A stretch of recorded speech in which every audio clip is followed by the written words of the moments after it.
Hello everybody, welcome to my Patreon channel, or if you're watching this on YouTube or wherever you're watching this. Today I want to talk about finding voicings that are unconventional, that through your own compositions or your arrangements of other songs. So what do I mean by that? I guess when you start playing guitar, voicing, if you say C major 7, boom, this chord, C minor 7, this one here, C dominant, C half diminished. Those are C diminished.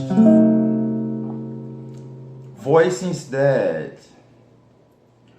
very likely the first ones that you've learned before. I don't know how did you learn, but I know how did I learn, which is by memorizing shapes, right, associated with sounds. What I want to propose here is after you already have an arsenal of chords that enables you to play the songs that you like, that makes the progressions that you like.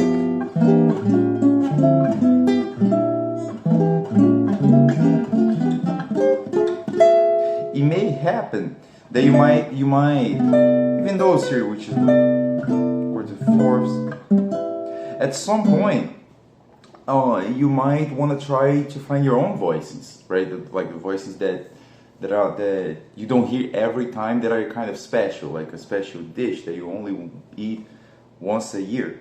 So I'm gonna show you a few chords that and of course I didn't invent those chords. I'm sure lots of other people have played them before, and it's good, but it's just sounds that I don't hear all the time. So this is a composition of mine. And I start with this chord here. I think I came up with the melody first. The melody was... How was it? Yeah. That's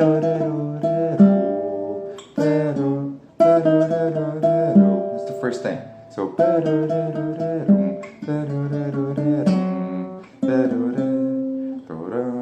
So, then later on when I was looking for chords that would fit this little section, let's just talk about that. So I found this voicing here. I wanted to play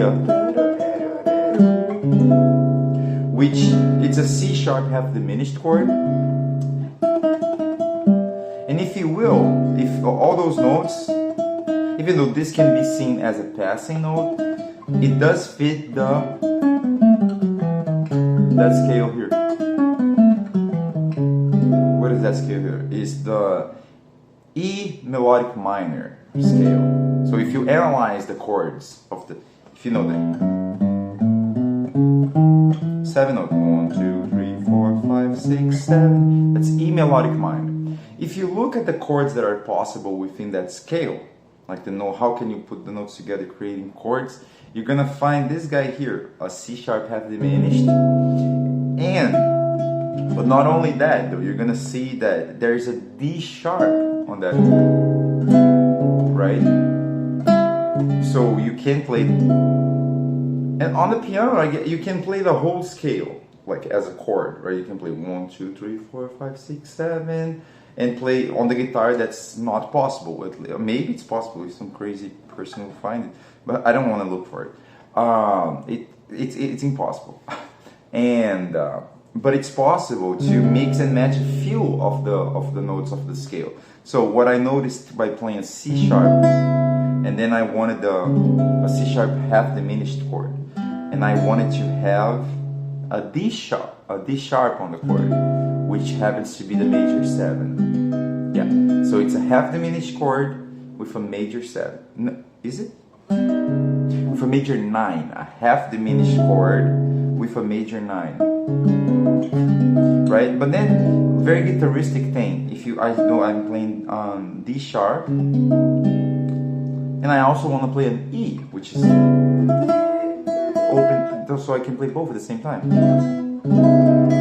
So that's, but actually on top of that though, not only, so I can play this little cluster on top of it, which is already interesting, but also I was not only satisfied with having one cluster, I want to have two clusters. So check this out.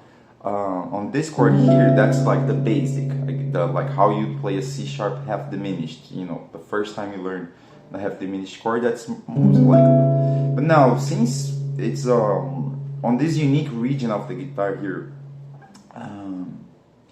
the half diminished chord, if you look at the scale now back, I encountered this chord on the E melodic minor scale, right?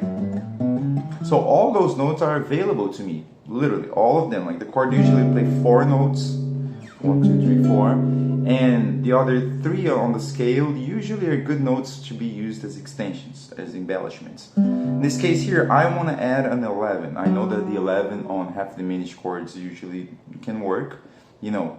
So, but the 11 or the 4th is the same thing. So here I'm playing the 1, the 4th, and then lucky me, there's a G, open G, which is the diminished 5th. So that I have a cluster here and a cluster there. So for some people this is too much. This is too much mustard. I don't think so. I think it sounds pretty decent. So let's keep moving. I spent already 5 minutes talking about just the first chord. So. And then I did. No. Oh.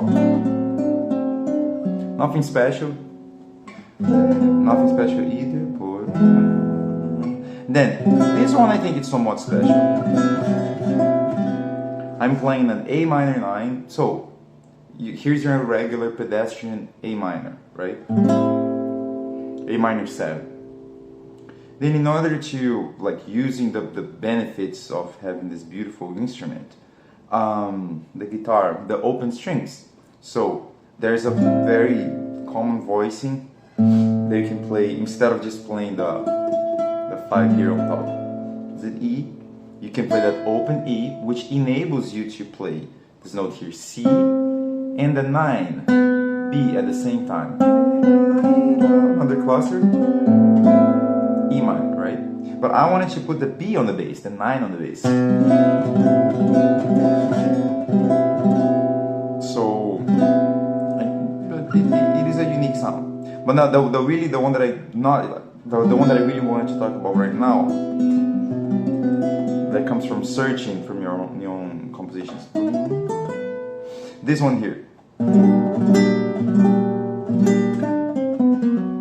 So this guy here. And I mean, I could have just started here and just shown you the voicing, but I wanted to show how, like, the context I think makes of course, there's no question. The context matters a lot. Like, how did you get that chord?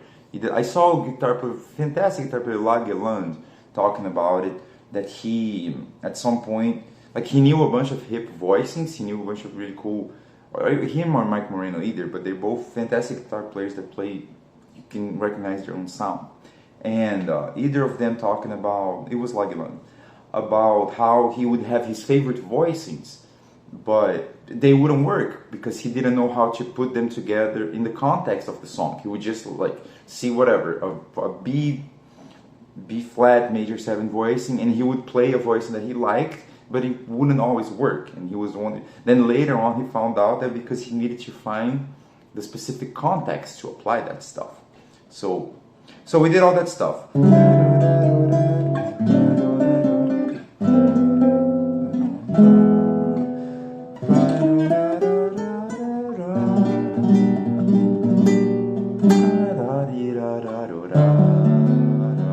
So that guy here. What is it? So this is the type of stuff that I used to when I first started trying to compose. Every time I found a chord, like, I sometimes would find sounds that I liked, and then I'm like, okay, how do I put that on paper? And this one here, it would be, you can't stay with, like, hold it for more than 10 seconds.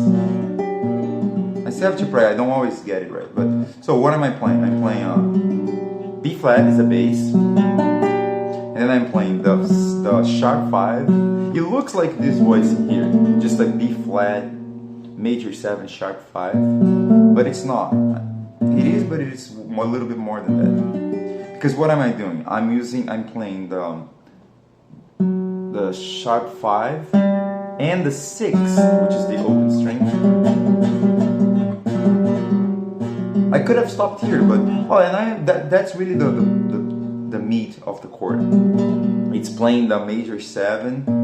No, it's playing the sharp 5 and the 6, which is an open G, at the same time. But then,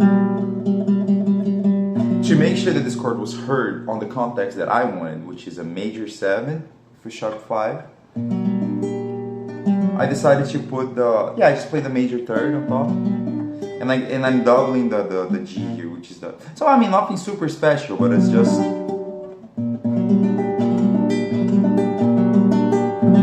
it's a unique sound, right? You don't find it in your Bob Dylan songs. You don't find that sound. I like it even more. So back to how did you get it? Okay, the 2 clusters. That's the first chord of the tune.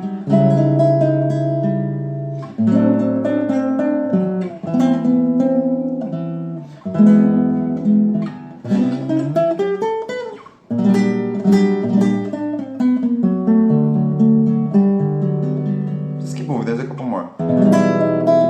So here, in the second A section, instead of playing the same chord again, I used the context from which I derived it, and I played a different chord but within the same context. Didn't I say that I found a C sharp half diminished on a E melodic minor scale? Yeah, so therefore here, instead of playing that C sharp, I decided to play an E minor major 7, and I kept the cluster on top. And here the same double cluster is happening. I have the F sharp and the G together, and I have the D sharp and the E together, and boom.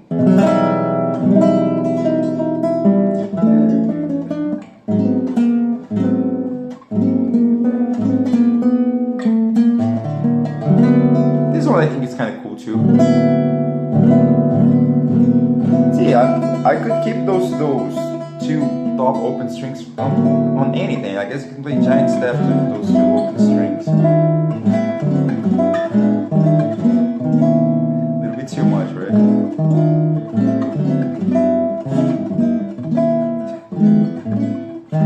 Way too much. But no, back here it was not. So this voice in here. What is it? I think this one is okay. It's just a D. Like if I play like this, it's just a D major with a 6, but right at the 6 next to the 5. So here's a triad, very clearly stated triad, and the open E is the 9. So nothing fancy about it. But then I decided to raise the 5 half steps with it. So interesting. See, I'm a little bit consistent every now and then. This chord here, the cool thing about this chord is that I put the sharp 5 and the 6 next to each other, and here is exactly the same thing. I put the sharp 5 and the 6 or 13 next to each other, but I put the bass on the 5. Yeah, which is kind of interesting, because then we have those 3 notes here. We have, but in different octaves. There's a A on the bass, and then there's a A sharp and a B.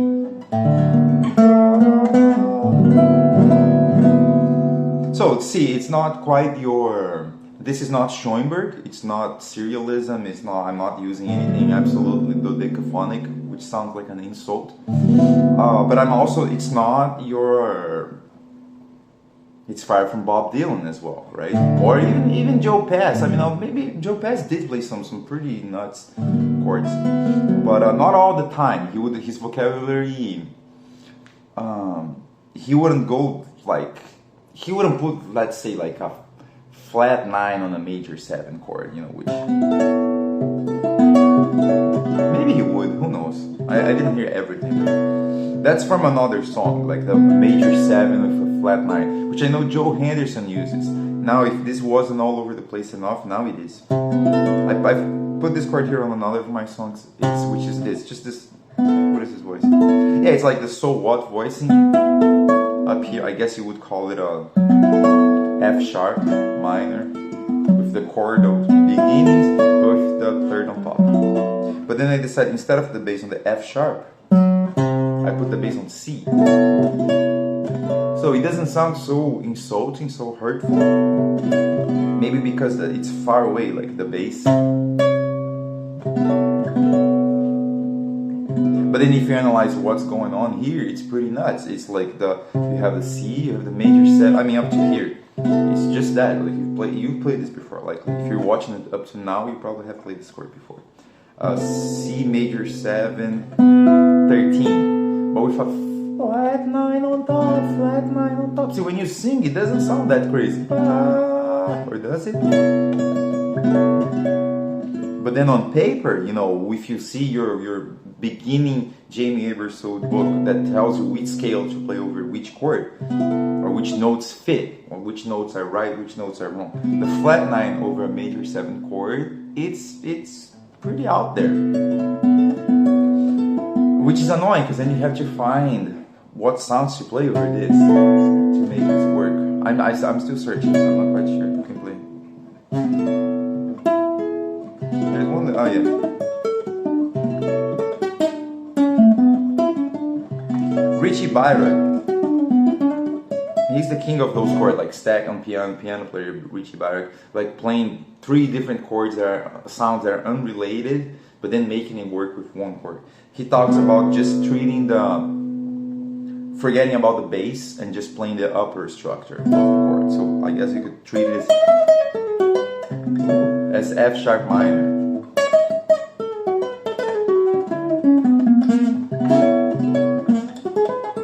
Thank you, Richie. Thank you, Richie Byron.